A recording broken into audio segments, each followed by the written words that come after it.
Breaking news రాత్రి AP తెలంగాణలోని పలు జిల్లాల్లో వర్షాలు కురిశాయి. ఉమ్మడి ఖమ్మం జిల్లాలో వాన దంచికొట్టింది. పశ్చిమ గోదావరి, కృష్ణా, ఎన్టీఆర్ జిల్లాల్లో కూడా వర్షాలు కురిశాయి. మచిలీపట్నంలో భారీ ఈదురుగాలులతో కూడిన వర్షం పడింది. ప్రధాన రహదారులు జలమయమయ్యాయి.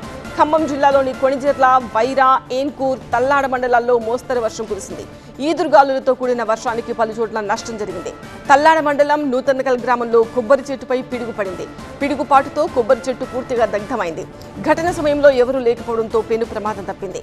వర్ష ప్రభావంతో 4 మండలాల్లో విద్యుత్ సరఫరాకు అంతరాయం ఏర్పడింది. కరెంటు లేక స్థానికులు తీవ్ర ఇబ్బందులు ఎదుర్కొంటున్నారు. నష్టపోయిన కుటుంబాలకు సహాయం అందించాలని గ్రామస్తులు విజ్ఞప్తి చేస్తున్నారు. వాతావరణ మార్పులతో ప్రజలు అప్రమత్తంగా ఉండాలని అధికారులు సూచిస్తున్నారు. ఖమ్మం జిల్లా సత్తుపల్లి నియోజకవర్గంలో ఉరుములు మెరుపులతో భారీ వర్షం కురిసింది. వేంసూరు మండలం లచ్చన్నగూడెం గ్రామంలో పిడుగుపాటు ఘటన చోటు చేసుకుంది.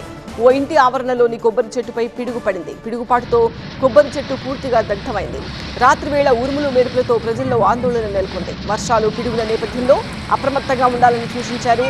ఇక సత్తుపల్లి పరిసర ప్రాంతాల్లో వర్షాలు, ఈదురుగాలులు కొనసాగుతున్నాయి.